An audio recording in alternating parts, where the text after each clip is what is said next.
Hey guys, I'm David Snyder, Whiskey City Trad Gear, and this evening I am at the Whiskey City World Headquarters. It's the side yard of my house, and I'm just doing a little bit of shooting. And anyway, I thought this would be a good opportunity since the Hipster's been out for about 3-4 weeks now. I'm getting some questions, not a lot, but I'm getting some questions. People just have some curiosities about it. Either they have ordered and want to know what's going on, or they're thinking about ordering and want to know what's going on. So basically, I'd just like to take this evening, few moments to address that, throw a video up on the website so you all can understand what it is, and I'll get to your most important questions here in a second. All right, guys, one of the questions that I get right off the bat, and I think I say this on the website in the description, but I still get questioned about it. How big will the belt adjust to? Obviously, I'm not a small guy, and I don't do anything small. So yeah, this belt will adjust out to 55 inches. So I believe is what the 54, maybe 52, somewhere in there. But also, a little known fact about the Hipster is you can adjust this all the way out and wear it like a sling bag, which a lot of people do. Obviously it's too small now, but you can adjust it all the way out. And while we're talking about adjusting the Hipster, just let me tell you something here real quick, and I'll show this to you because I went to a shoot the other day, quite a few Hipsters out there, and anyway, I saw this a lot, and I just wanted to kind of, I hope you can see this. You know, I'm not really the right figure to be doing all this, but I seen a lot of tag ends, and people telling me they were going to cut and burn their tag end. You don't have to do that, folks. Just hold it here at the buckle, and there's a D-ring right here. Just move that D-ring right around the belt, and that keeps your slack there. So no tag end. So there's one thing when we're talking about how big the Hipster adjusts. Another thing, and this is a question I get a lot before people purchase the Hipster: how many arrows will it hold? Well, I've got 7 11/32 arrows in here. These are wood arrows. They're 11/32, big arrows, and you can see there's no shaking or jostling around. When I go to pull my bow, they're right there where I need them, and in and out. And I don't typically run, I don't run the arrow tube.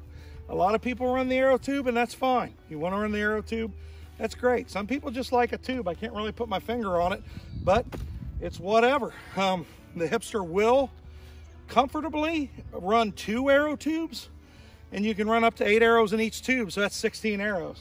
But like I said, here's 7 11/32 arrows. Here's 6 gold tips. You know, I can get them in there. I've seen pictures and stuff of people putting, you know, having 2 dozen arrows in this thing. I don't recommend it. It's not really what I envisioned. But yeah, you can run as many arrows, a lot of arrows in there, really. I mean, I got room. I could scoot those back, and I've got room for plenty more there. So I want to show you all something here real quick. You know, the way I do it when getting used to, there's a little bit of learning curve because this thing is re-instructed so these arrows fit tight. You know, so these arrows go where they're supposed to go. So, and that's right up the back, right off of the shoulder blade without impeding your shot at all. Okay? So the way I did it is just this simple.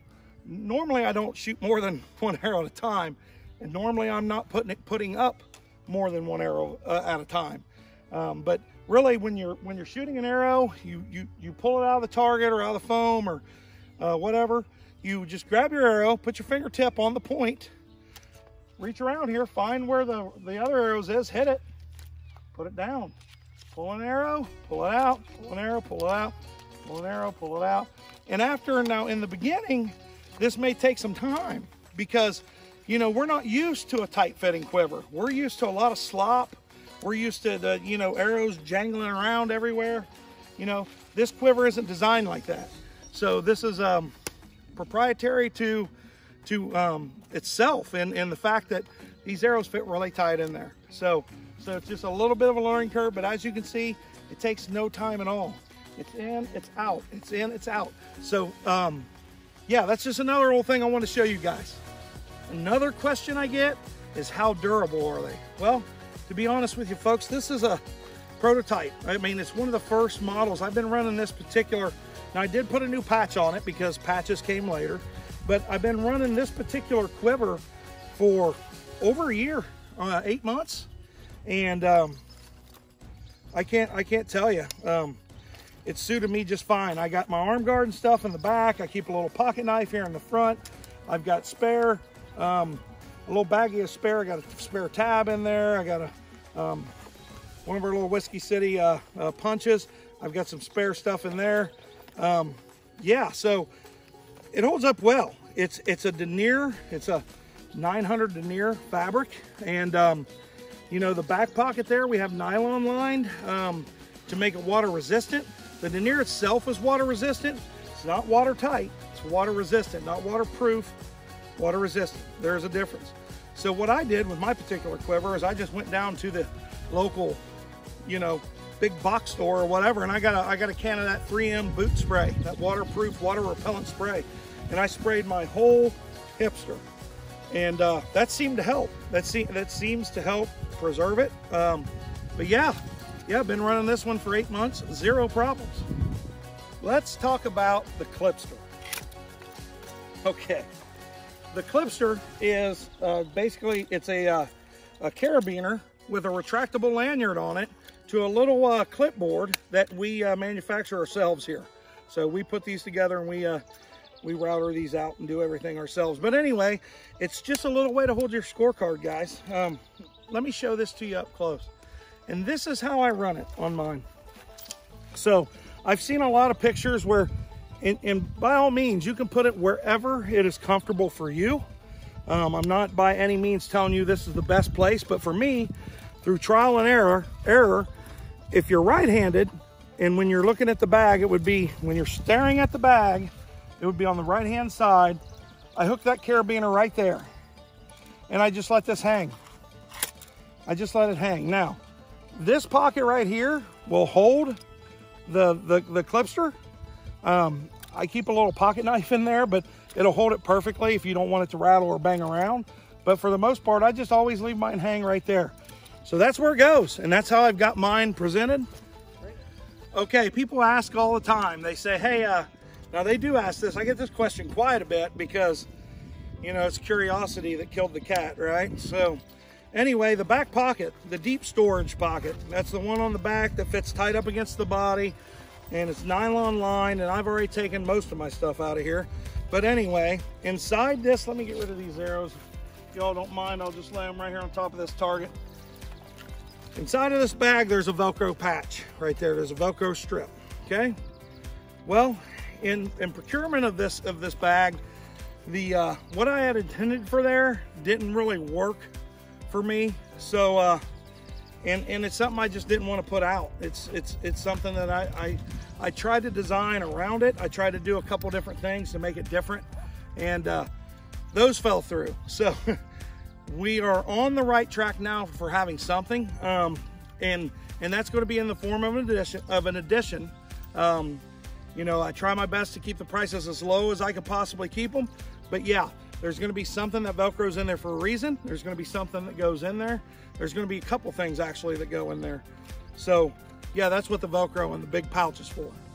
Okay folks, so is there anything else out there? Sure, we're gonna have additions, we're gonna have things coming for the Hipster. We got a couple things in production right now as Whiskey City Trad that we're hoping to release to the market within the next 6 months. I mean, you know, we're working on things constantly, and you know, we're looking right at hunting seasons are gonna be right around the corner, and you know, things are going to shift from 3D and target archery to more of the field.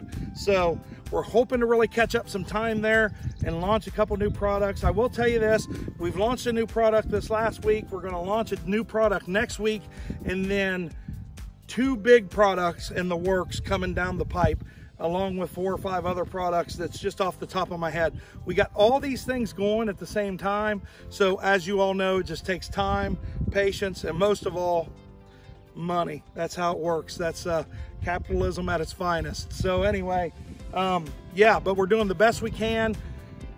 to keep prices low for you guys. I said it once, I'll say it again, you know, so a lot of that plays into how and when we release things as well. So we don't want to, you know, quality to suffer for affordability. So we try to find that happy medium, and there's some work behind that. Believe me, there's some work behind that. So anyway, anything else I can say about the Hipster that might help you guys out today? You know, right here, this front pocket, I get questioned about this pocket.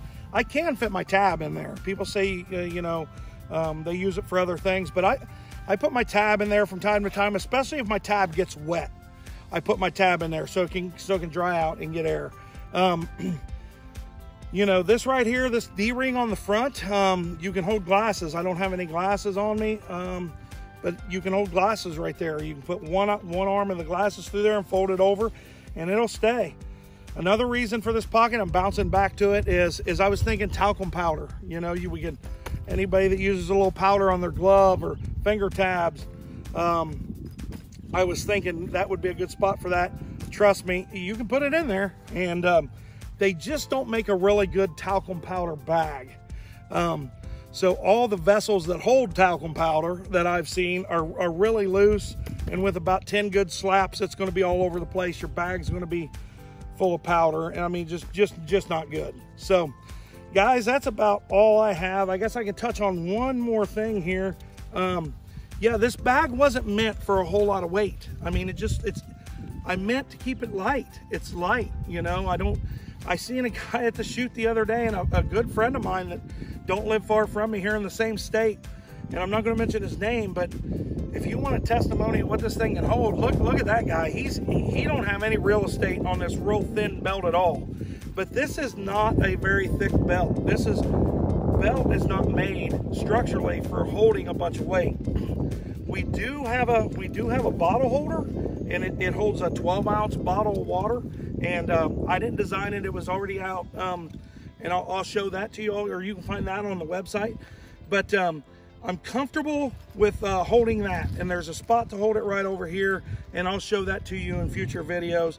But anyway, over time, you know, these buckles are the smaller buckles. They're not the big industrial plastic type buckles. These are the steps smaller. So you know, they really hold. But if any of them come loose for any reason and pop out, or whether you bend over and they pop out on their own, I just want to show this to you guys. It's this simple. So, I mean, I wouldn't suggest doing this a whole bunch, but here's how that buckle works. And you can see right now, I'm pulling on that thing, and it's not coming out. But if it was, just take these clips, they're plastic, guys, bend them out just a touch. Bend these prongs out just a touch.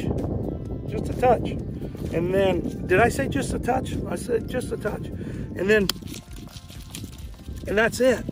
And you got that buckle tight again. You know, as time goes forward, I've already got an order in to get some of these. I never really thought about replacements. and don't get me wrong, I haven't sent out one, or needed to send out one replacement yet.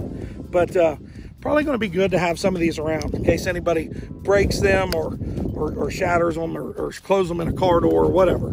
So, but you can find these. You can find these online. You can find these craft stores. You can find these anywhere. But yeah, so that's all I got. It is the Hipster Arrow Quiver. I like it a lot.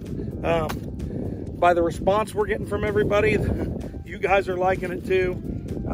The thing I get most is it's a lot of bang for the buck, so to speak, and you know, they like the price point, and that's great. Hopefully a few of those tips, tricks, whatever I had to say, I don't know what they are, helped a few people out. So basically the main thing about this quiver, guys, is the small footprint, the portability of it, the lightweight, and keeps these arrows nice and tight to your body.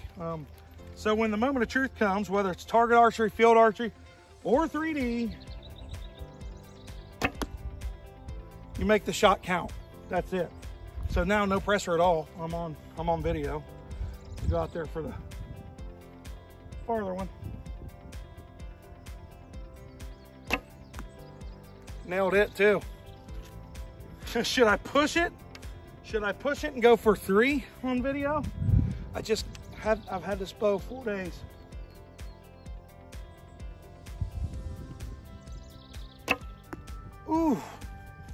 gosh, I'm gonna quit. It's all on video. Man, look out, Kenny Jordan, Dwayne Martin, look out, Vaughn Gerard. That's all I got. David Snyder, Whiskey City Trad Gear. Thanks for tuning in.